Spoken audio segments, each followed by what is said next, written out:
Comment se porte la province de la Chopo? Quelle est la situation sécuritaire? On va en parler. C'est d'ailleurs la thématique principale de cet entretien, mais l'on voudrait aussi savoir comment se porte la province, les travaux ou les initiatives de modernisation de cette partie du territoire national. Pour en parler, nous sommes avec l'une des voies autorisées, si pas la principale voie autorisée pour parler de ce qui se passe dans la province de la Chopo. Il est avec nous, c'est notre invité, le docteur Mathéus Kanga, porte-parole de Madame la gouverneure de la Chopo, Madeleine Nikomba. Bienvenue à vous. Merci beaucoup. Vous êtes à Kinshasa, normalement vous êtes basé dans la province de la Chopo où vous travaillez. Vous êtes dans un séjour, je dirais, assez long parce que, vous me l'avez dit, vous êtes à Kinshasa depuis 2 mois. Dans une mission de service. Dans une mission de service. Alors, docteur Mathéus Kanga, porte-parole, je le rappelle ici, de la gouverneure Madeleine Nikomba. Lorsqu'on vous voit, on peut dire qu'on voit la gouverneure. Comment elle se porte? Est-ce qu'elle va bien? Surtout avec cette situation sécuritaire qui devient un peu préoccupante. Oui, de manière générale, elle va bien. Comme vous l'avez dit vous-même, mais très préoccupé par la situation qui traverse la province, par la situation qui vit la population de la Chopo en ce moment, où il se vit une grande psychose aussi de la population, mais de manière générale, la situation est sous contrôle. La situation est sous contrôle, la Chopo se porte bien, la gouverneure également. Oui. Alors, élue au mois d'août 2022, elle avait dans son programme d'action un plan qu'elle a eu à baptiser Chopo Ebonga. En tout cas, on doit dire que c'est l'un des piliers de sa vision. Alors, une année après son élection à la tête de la province de la Chopo, qu'en est-il de ce programme? Qu'est-ce qui est fait, qu'est-ce qui reste à faire? Parce que, on doit le reconnaître, les choses bougent. Hein. Je vous l'ai dit tantôt, j'étais dans la province de l'Ituri, dans la ville de Bunia. Il y a des travaux de voirie notamment, travaux de modernisation de l'aéroport national. Au niveau de la Chopo, parce qu'il faut le rappeler ici que la Chopo fait partie des 4 provinces démembrées de l'ex-province orientale. On a la Chopo, Ouélé, Bazouélé et la province de l'Ituri. Chopo Ebonga, qu'est-ce qui est fait déjà? Merci, je crois que c'est la vision de son Excellence Madame la gouverneure, mais qui est au fait une sous-vision de la vision du chef de l'État, son Excellence Félicitations de Chilombo, la vision des peuples d'abord. Et elle aussi, elle voulait imprimer sa marque dans la droite ligne du chef de l'État. C'est ainsi que cette vision a été conçue. Et avec 3 piliers, où elle s'est donné 3 priorités, parce que vous savez, élu pour une année seulement, alors que le mandat d'un gouverneur est de 5 ans. 5 ans, oui. Mais elle devait achever le mandat de l'ancien gouverneur qui était déchu par l'Assemblée provinciale et qui s'est fait pour une année. Elle s'était fixée essentiellement comme priorité les problèmes majeurs. Il fallait apporter une solution un peu à la vite fait, et poser des bases avec espoir que si elle va continuer pour un autre mandat, bien si quelqu'un d'autre viendra, qu'il puisse trouver de bonnes bases, notamment les routes, principalement la voirie urbaine. Et en second lieu, c'était le problème de l'électricité, parce qu'à son arrivée, l'électricité, on avait trouvé des mégawatts, la ville était dans les noirs. Et la 3e priorité, c'était la problématique du stade de Lumumba, un stade qui est fermé depuis plus de 2 ans. Alors, c'est autour de cela qu'elle s'était essentiellement focalisée. Mais cela n'empêche qu'on puisse aussi toucher les autres secteurs, comme le secteur sécuritaire, où il y a des problèmes actuellement, le secteur agricole, le secteur de l'enseignement, la santé et tout. Et autour de cette vision, notamment pour ce qui est des routes, je crois que les travaux ont été réalisés. Il y a aux alentours de 50 km de routes de la voirie urbaine réhabilitée interbâtie. Et puis, il y a d'autres axes qui sont en train d'être bétonnés, notamment l'axe Bertesco ainsi que l'axe IBTP. Non seulement bétonnés, mais aussi modernisés avec de nouvelles technologies, où on essaie un peu de donner notre image. C'est quand même une première. Si vous voyez les images, c'est quand même une première dans la ville de Kisangani. Et au-delà de ça, il y a quelques ponts. Je crois pendant ces courts mandats, il y a quand même 2 ponts et un grand dalou qui ont été déjà réalisés jusque-là. Et c'est ce qui concerne les routes, mais il y a aussi, Madame la gouverneure avait réussi à signer un contrat d'asphaltage de 21 km de routes. Et sur l'ensemble de la province. 21 km de routes sur la RN4 de l'aéroport international de Bangoka jusqu'au centre-ville. Et cela avait été approuvé. L'approbation avait eu lieu au niveau de la primature. Le Premier ministre avait déjà donné son approbation. Je crois que les travaux sont en cours d'asphaltage. Et nous espérons, même si on ne pourra pas finir ça avant les élections, mais nous osons quand même croire que les travaux vont aller jusqu'à son terme, parce que bien qu'il y a des petits soucis par rapport au décaissement des fonds de la part du gouvernement central, néanmoins les travaux évoluent et nous osons croire que ces travaux iront jusqu'à leur terme. Et au-delà de cela, il y a la problématique de la RN4. Je ne sais pas s'il faudra déjà que j'y aille, mais il y a des travaux qui ont été lancés, mais arrêtés. Parce qu'il y a eu chevauchement de démarchés, il y a le gouvernement provincial qui avait signé avec Gérisson qui devrait réaliser ces routes environ plus de 600 km. Mais déjà, le gouvernement central aussi avait signé, ne pouvait pas donner l'approbation au vu du fait qu'il y avait signature aussi des contrats d'asphaltage de la RN4 de Kisangani jusqu'à Beni, donc jusqu'à même à Kassindi, à la frontière avec l'Ouganda. Ce qui a fait que avec Gérisson, il fallait arrêter. Malheureusement, pendant ce temps, la route est dans un état de délabrement très avancé. Heureusement, peut-être, sauf imprévu, la semaine prochaine, le chef de l'État, sauf imprévu, j'ai dit, il pourra se déplacer pour aller lancer les travaux de réhabilitation complète de cette route qui pourra être, pour la première fois, asphaltée le long de sa route.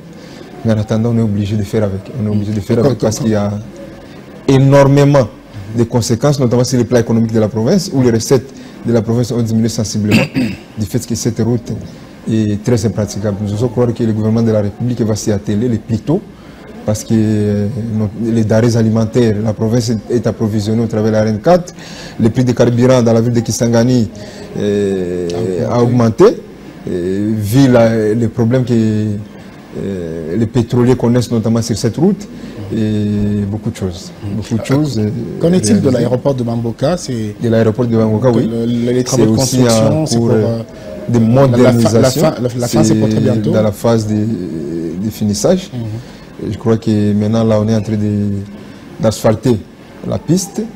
Et pour ce qui est de travaux internes, c'est presque fini. Il y a les équipements qui viennent de la Chine et qui vont bientôt arriver. Et ce sera parmi quand même les meilleurs aéroports de notre pays. Et les travaux, tels que je l'ai dit, c'est presque à la fin pour ce qui est des infrastructures, mais aussi la province est aussi bénéficiaire, comme à l'instar des autres provinces, des projets PDL, de 145 territoires, où il y a des travaux de réhabilitation, de construction des écoles, ainsi que des centres de santé qui évoluent aussi. Et nous osons croire qu'il y a quand même des choses qui se font. Il y a quand même des choses qui se font, il y a des lignes qui bougent, et bien qu'il y a encore beaucoup à faire. Et vous pensez qu'en une année, elle a fait l'essentiel de ce qu'elle devrait faire ou de ce qu'elle pouvait faire, parce qu'on l'a dit ici, elle est élue à la tête de cette province depuis août 2022. On est à une année, et puis bon, la législature en cours va vers la fin. En principe, après le 20 décembre 2023, on va être dans un processus de passer à autre chose, donc avoir des nouvelles autorités depuis la présidence jusqu'au niveau d'en bas. Vous pensez qu'en une année, elle a fait l'essentiel et qu'elle peut partir en paix pour dire celui qui viendra avec moi, comme vous l'avez dit, j'ai posé les bases, celui qui viendra avec moi trouvera quand même quelque chose. En tout cas, nous dirons qu'elle a fait le mieux, parce que, tel que je l'avais dit, il y avait 3 piliers, et notamment 3 priorités. Sur 7 piliers, il y avait 3 priorités. Les routes, les travaux se font.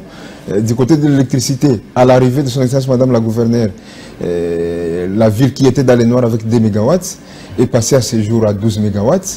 Et nous osons croire, peut-être suite au retard des pièces du groupe numéro 1 qui sont ces jours à l'ICASI. D'ailleurs, si ça revenait avant les prochaines élections, la ville pourra retrouver le maximum de production autour des 19 MW. Donc, de ce côté-là, aujourd'hui, il y a une certaine stabilité du pouvoir dans la ville de Kisangani. Il y a une certaine stabilité dans la ville de Kisangani et la population est quand même contente par rapport à cette promesse. Et dans le troisième secteur, par rapport à la réhabilitation du stade de Lumumba, les travaux sont en cours aussi. Il y a, on a fini avec les travaux préliminaires avant la pose de la pelouse synthétique qui va intervenir peut-être la semaine prochaine aussi. Ces trois priorités, vu que l'essentiel a été fait, nous pourrons dire quand même qu'on peut s'auto-satisfaire d'une manière ou d'une autre. Parce qu'au-delà de ça, il y a également dans les autres secteurs, par exemple Transco, qui depuis son avènement dans la République démocratique du Congo n'existait pas à la Chopo suite à Solombing. Aujourd'hui, Transco est à la Chopo, avec ses 5 bis, dont la province elle-même a assuré les transports. Et il y a, pour la toute première fois, ça peut peut-être vous étonner, même la circulation routière dans la ville de Kisangani, les feux de signalisation, robot roulage, il n'y en avait pas, mais aujourd'hui quand même, il y a un robot roulage dans la ville de Kisangani, c'était un événement, bien que dans d'autres coins ce n'est pas un événement, mais pour la première fois dans la ville de Kisangani, c'est déjà quelque chose. C'est déjà quelque chose qui a été fait. C'est un robot qui régule. C'est un robot qui régule la circulation routière. Donc on peut dire qu'il y a des avancées. Et même dans le secteur maritime, il y a 3 petits bateaux qui ont été construits. C'est fini. Je crois que la livraison va aussi intervenir très bientôt en vue de sécuriser la traversée entre les deux rives, parce que Kisangani est fait de la rive gauche et de la rive droite.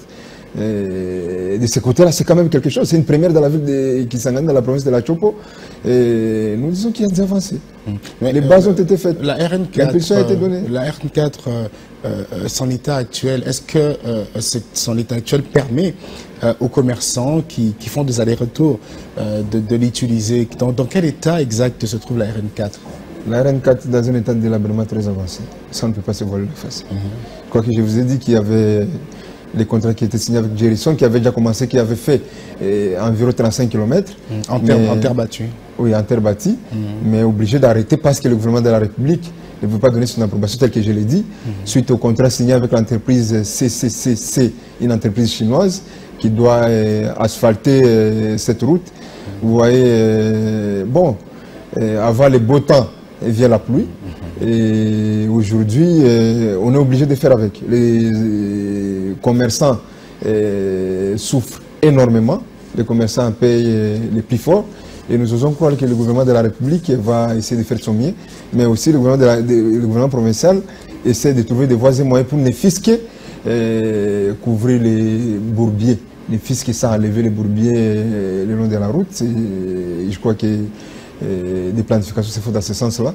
Mais on en souffre. On en souffre et c'est toute la province qui en souffre, c'est toute la population qui en souffre. Et il y a quand même lié qu'un regard qu'il y a du nécessité de l'urgence du gouvernement central. Il y a quand même lieu que l'urgence soit faite de ce côté-là. Alors sur place, il y a quand même cette situation sécuritaire qui reste préoccupante. L'on parle de derniers incidents. On a vu des vidéos dans les réseaux sociaux où des familles quittaient, en tout cas la Chopo, pour traverser dans des pirogues. On a plus vu des femmes, également des enfants. Qu'est-ce qui se passe exactement? Je vous remercie beaucoup. Depuis un certain moment, il y a un regain de la sécurité de la province de la Chopo. Dû notamment aux tensions communautaires, particulièrement les conflits opposant les Mbole et les Lengola, surnommés aujourd'hui le conflit communautaire Lengola-Mbole. Et tout est parti d'abord des tensions dit à l'arrêté. Un arrêté qui était, disons, l'ordonnance présidentielle nommant un bourgmestre dans la collectivité secteur de Lubuyabera, quand il y a eu des mises en place. Lubuyabera, c'est un secteur. On a eu à nommer, je crois qu'il y avait une petite erreur qui s'était glissée de ce côté-là. On a eu à nommer un bourgmestre. Qui n'était pas de ce alors, parce qu'en réalité, dans la ville, on ne peut pas avoir un secteur. Ça, c'est dans la réalité des choses. Mais pour que le secteur puisse devenir une commune, il faudra qu'un arrêté du Premier ministre soit pris dans ce sens-là, ce qui n'a jamais été fait. Un arrêté n'a jamais été pris. Donc, Lubuyabera continue de demeurer un secteur et les autochtones se sont sentis un peu menacés. se disant quelle sera de leur identité. C'est ainsi qu'ils avaient lancé une série d'actions. Ils avaient barricadé des routes, ils avaient menacé des gens. Une manière de revendiquer. Et ils avaient, nous pourrons dire qu'ils avaient obtenu quelque chose parce que d'emblée, Madame la gouverneure s'était impliquée. Elle avait fait appel à Kinshasa. Elle avait constitué une commission. Elle a amené une équipe des autochtones du milieu là, notamment les Lengola ainsi que les Kumu. Il avait amené une délégation faite notamment de députés provinciaux aussi, ainsi que de la notabilité jusqu'à Kinshasa, voir les VPM, où demanda à ce que les nouveaux bourgmestres ne puissent pas être notifiés et puis installés en vue de ramener la paix. Chose qui avait été faite. Et depuis, des tensions, d'autres communautés aussi ont pris goût de pouvoir se faire violence en vue de régler certains problèmes. Et jusqu'à ce que, vers mars, il y a eu ces conflits opposant la communauté Lengola à la communauté Mbole, qui a dégénéré, faisant de ces fêtes, ces jours. On parle de près de 250 morts. Nous disons près de 250 morts parce qu'il est difficile de pouvoir faire les bilans réels parce qu'il y a des gens qu'on tire dans la forêt, il y a des gens qu'on enterre dans des fosses sceptiques pour pouvoir effacer les preuves, ce qui rend les bilans un peu plus compliqués. Et pas plus tard que le samedi, cette fois-ci, maintenant, ce n'était pas le conflit communautaire, même s'il y a eu des raccordements frauduleux de ces côtés-là, les gens qui voulaient s'accrocher, attribuer cela notamment au conflit Lengola-Mbole, mais c'était plutôt une crise de jalousie. Crise de jalousie à l'endroit de... jalousie dans un contexte, parce que c'est une région voisine de la zone à conflit, où les communautés, là où il y a un Mbole, les autres communautés, Lengola, en tout cas, si vous êtes Mbole, déjà, il y a, on vit en Chécha. Il y a des malaises, cette cohabitation pacifique qui tend à se rompre. Et dans la nuit de samedi à dimanche, des problèmes. D'abord, il y a 3 jeunes qui travaillent au compte d'un chef de localité, le chef de localité Kombozi, à 25 km de la ville de Kisangani à Alisombo, et qui travaillent dans sa ferme, et qui voulaient prendre l'air. Étant étrangers, ils n'ont jamais été vus par les habitants du village de Alisombo. On lui a pris pour cible. Qui ont été pris pour cible et qui étaient quasiment lynchés. Et de ce fait, la police les a récupérés, débordé la police, les agresseurs. Ceux qui étaient agressés, les agressés, les a exfiltrés et les a remis entre les mains des marais qui les ont, donc des forces maritimes, qui les ont ramenés à Kisangani pour sauver leur vie. Dans cette tension-là, dans la même soirée encore, il y a un monsieur qui est allé doter une jeune dame et l'autre qui était apparemment son ancien copain, qui voulait se faire justice. Il n'était pas content. Il n'était pas content de ce qui s'est passé et il a pris les siens pour aller se faire justice et pour aller s'aimer la pagaille de l'autre côté. Il y a eu des affrontements qui malheureusement ont fait 6 morts, plusieurs blessés et des déplacés tels que vous l'avez vu dans les images qui étaient en train de circuler. C'est au fait dû à cette tension-là entre des familles et qui a dégénéré et causé ces pertes de vie humaines que nous regrettons tous et de se déplacer. Mais la gouverneure est accusée d'être, je dirais, à la base de ce problème. Certains pointent du doigt peut-être des adversaires politiques ou la population, des personnes qui ont peut-être la bonne information. Le gouverneur, donc, ou madame la gouverneure est accusée d'être à la base de ce problème pour avoir signé un contrat, voilà, je peux retrouver le nom de l'entreprise, un contrat octroyant des terres à la société Cap Congo. Est-ce que c'est vrai? Bon, ce qui est sûr, hein, ce que les gens ignorent, c'est que ça fait partie des prérogatives de la gouverneure de province de pouvoir apposer sa signature sur certains documents. Lorsqu'il s'agit des actions à impact visible pour apporter le développement. Visible et tout, ça fait partie de ses prérogatives. Et elle ne peut pas se déroger. Au-delà de ces contrats avec la société Cap Congo, il y a d'autres contrats qui sont signés au quotidien par l'autorité provinciale. Mais malheureusement, ici, il y a eu un raccordement très frauduleux dit à la notion que, je ne suis pas juriste, peut-être que je peux mal utiliser le terme, ce qu'on appelle l'État voisin. par rapport aux événements. Il y a eu la société Cap Congo qui est venue s'implanter dans la province de la Chopo et qui voulait acquérir des terres pour s'implanter, pour sa société de raffinerie d'huile, huilerie au fait, ainsi que d'autres activités agro-pastorales, agro-industrielles. Cette société, donc les terres, dans notre contexte, dans les milieux ruraux, il faut d'abord parler avec la communauté locale. Normalement, quand vous arrivez. Quand vous arrivez. La société Cap Congo a pris langue avec la communauté locale qui est la communauté Koumou. Ils ont pris langue, ils ont arrangé les choses, ils ont fait des documents.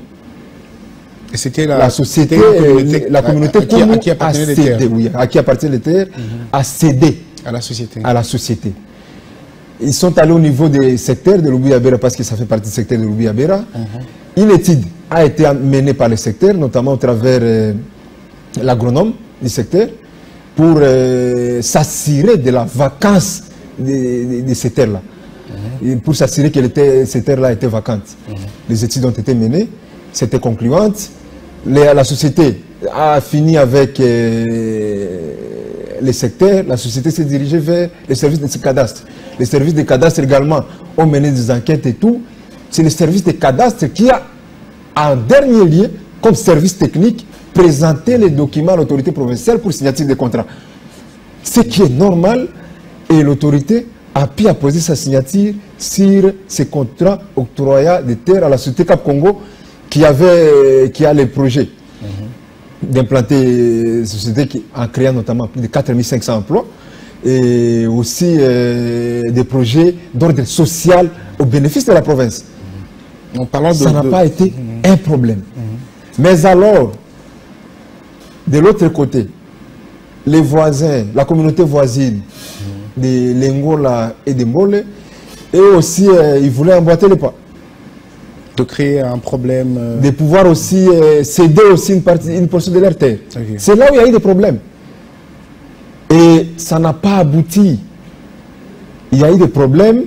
Les Mbole se sont sentis au fait menacés parce qu'ils cohabitent avec les Lengola dans cette partie-là. Les Mbole qui sont au fait originaires du territoire de Paris. D'où ils ont créé presque une milice pour se défendre. Je ne sais pas s'il faut parler des milices et tout qu'on sort. Au stade où nous sommes actuels, on peut parler ça. Dès lors qu'ils tuent aussi. Dès lors qu'ils tuent, dès lors qu'il y a usage d'armes. Il y a, pendant que les pourparlers étaient de l'autre côté, avec l'autre communauté Lengola, les Mbole se sont révoltés au fait. Il y a eu des affrontements de ce côté-là. Et nous vous disons qu'à ce jour, il n'existe aucun contrat. Il n'existe aucun document cédant un seul centimètre de la partie à conflit. Nous disons bien aucun. Et après cela, Madame la gouverneure avait pris d'ailleurs un arrêté portant suspension de toutes cessions de terres, même d'un seul hectare au niveau de la province de la Chopo jusqu'à nouvel ordre, en vue de pouvoir maîtriser la situation sur terre. Malheureusement, nous sommes dans un contexte électoral. Les gens s'y accrochent, les gens, tel que je vous ai dit, c'est une première fois. Avec des coups bas. Oui, avec des coups bas politiques pendant la période électorale. Certains qui veulent, au vu de la popularité de Madame la gouverneure qu'elle est en train de prendre sur le terrain, il fallait au fait trouver des alibis pour pouvoir la nuire.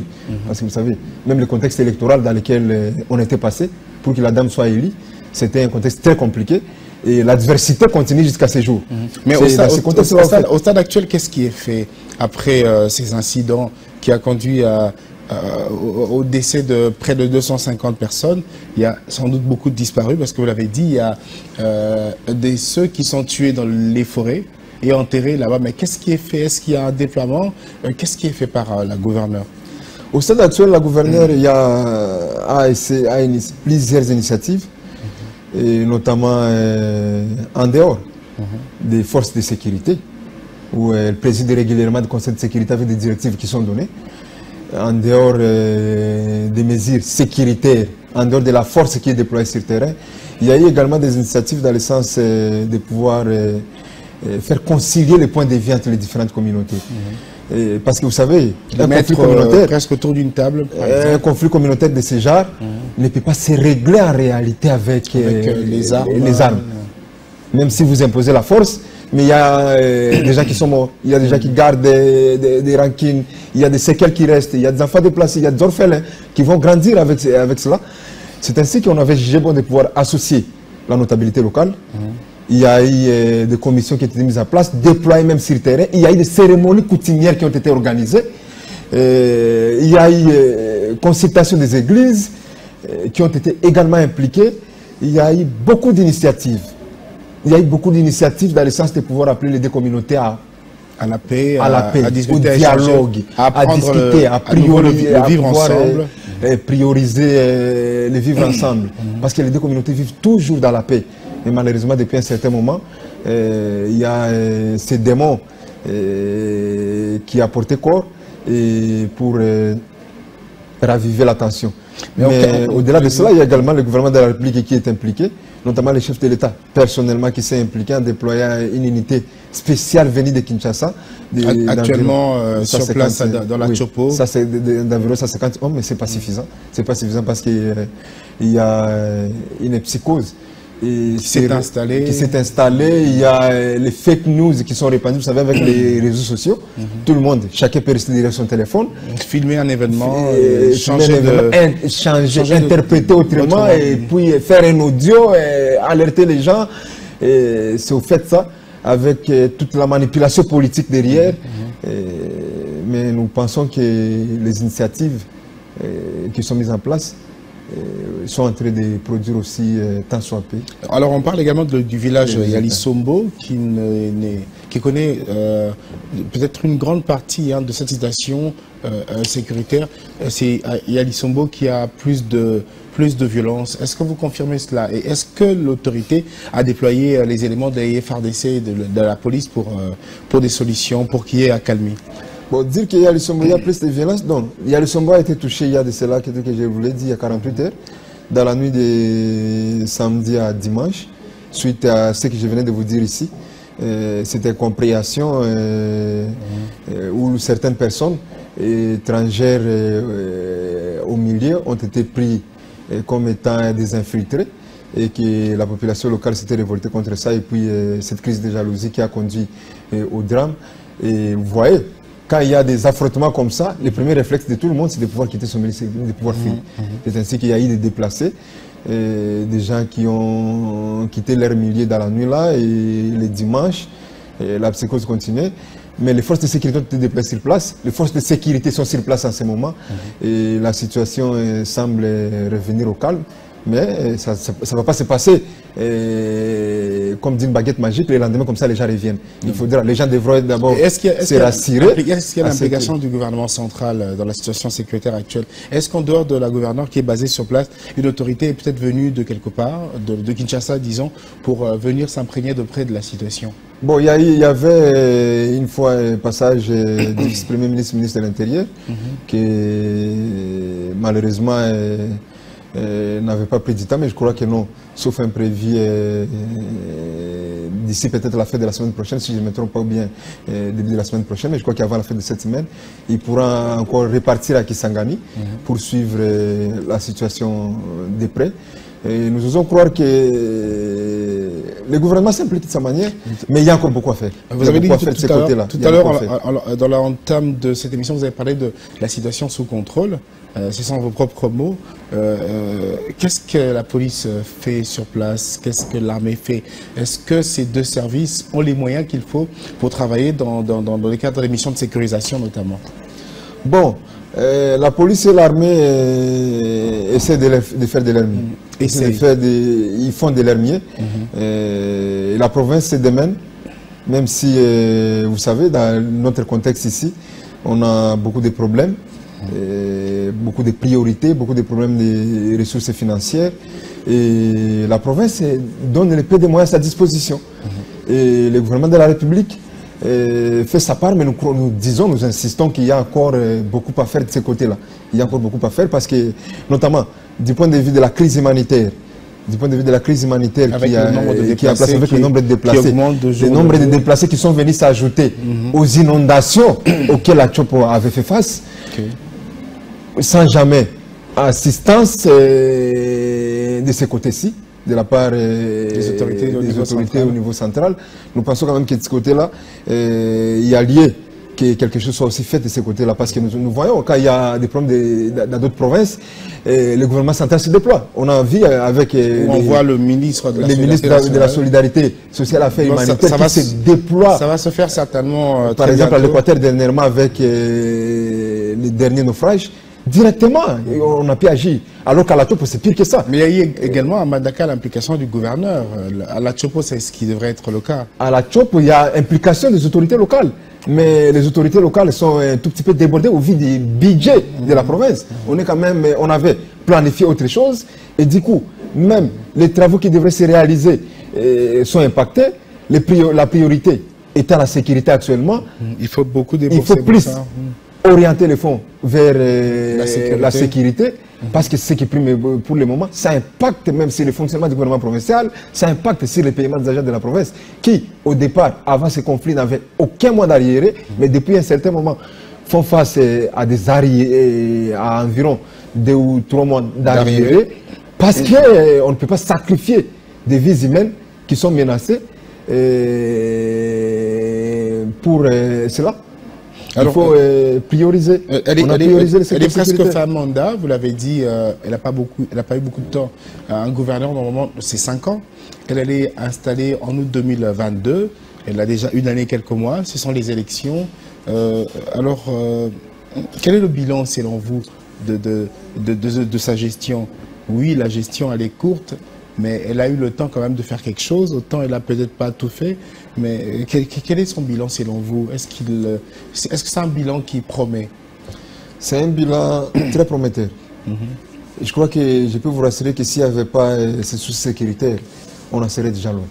On en serait déjà loin, parce qu'il y a même beaucoup de travaux, beaucoup de projets qui sont à l'arrêt suite à ces problèmes sécuritaires qui impactent négativement sur le développement de la province. Tel que je l'ai dit, par rapport aux 3 priorités, chacune des priorités a été touchée. Et même au-delà de ça, même ce qui n'était pas prévu, d'autres secteurs, même dans les secteurs sécuritaires, ce qui a fait peur aux gens, c'était au fait, par exemple, que je peux dire, pour la première fois dans la province de la Chopo, les agents de sécurité, la province avait doté la police, par exemple, nationale congolaise de 18 motos.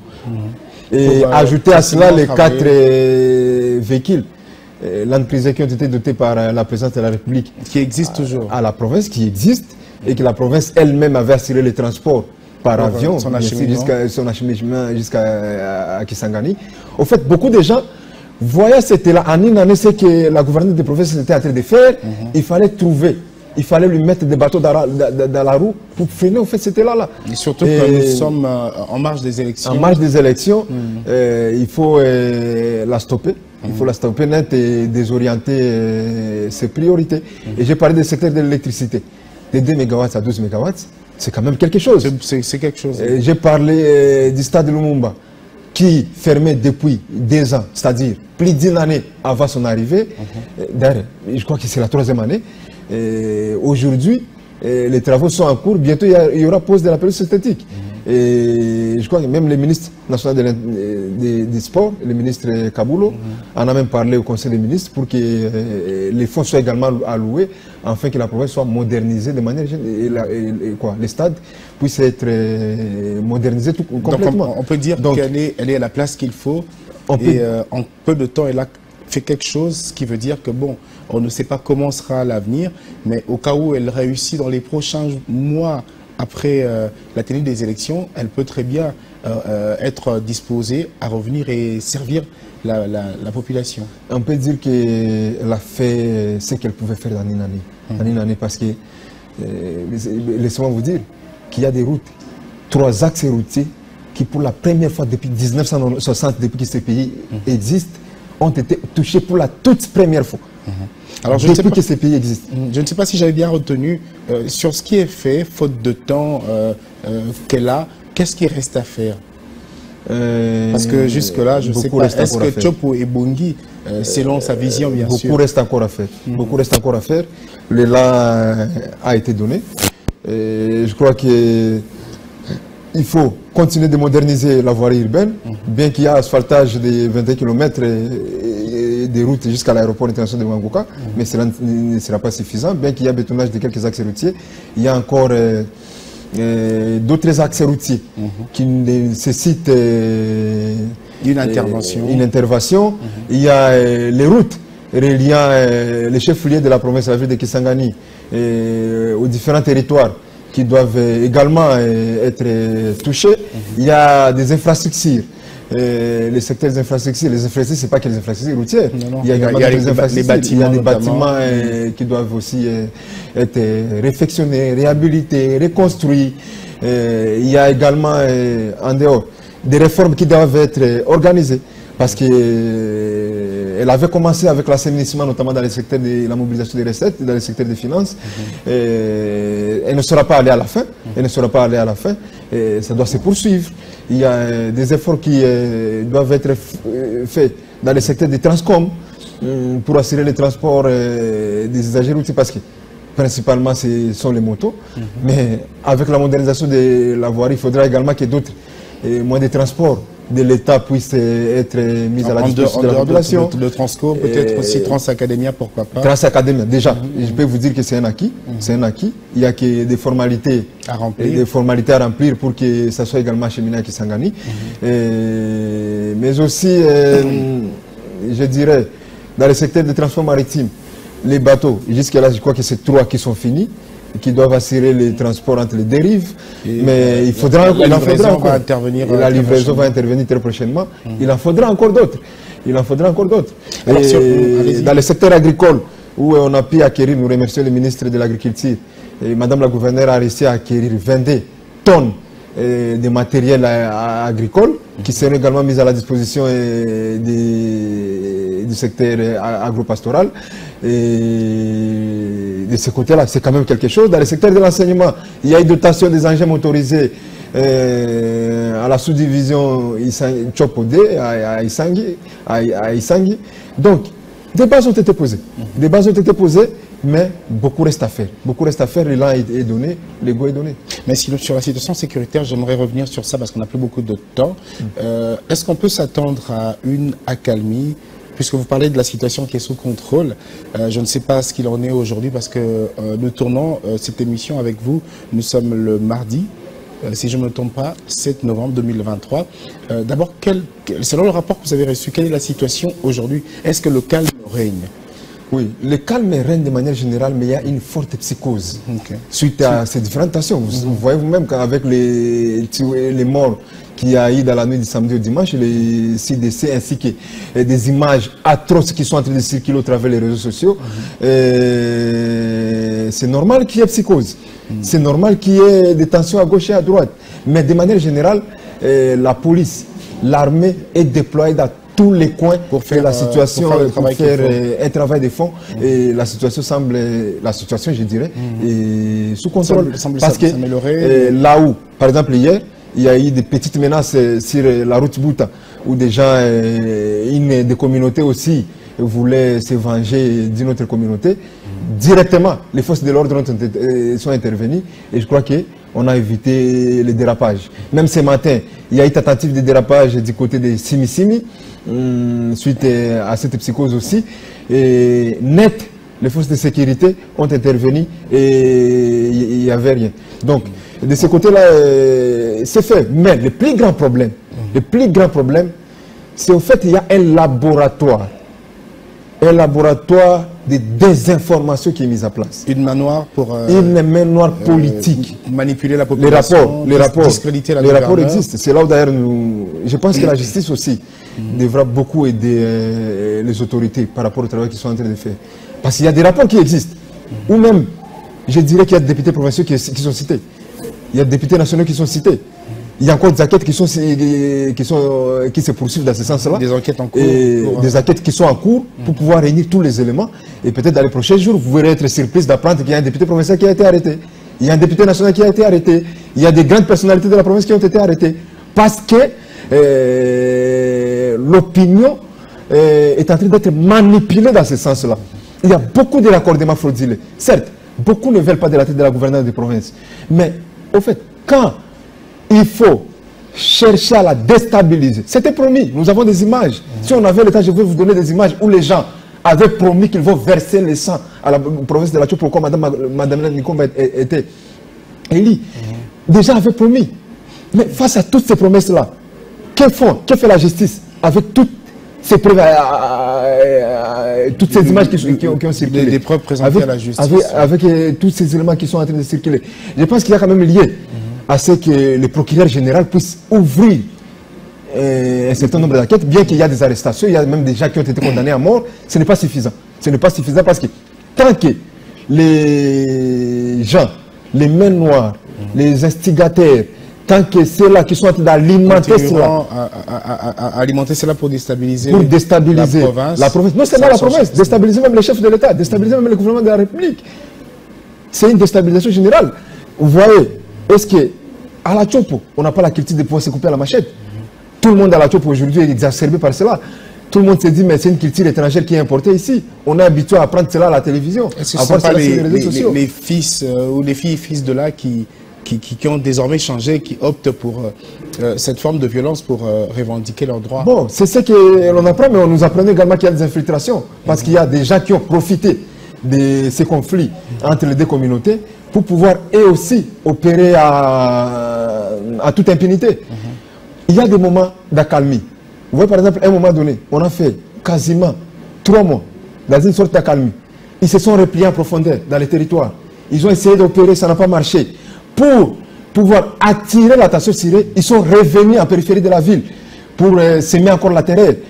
Vous voyez qu'il y a lié. Il y a cette main noire, il y a lieu que la justice puisse intervenir. La justice puisse intervenir. Un petit message peut-être à l'endroit de la population de la Tchoupo et même de Kinshasa qui a des informations de loin sur la situation qui prévaut sur place.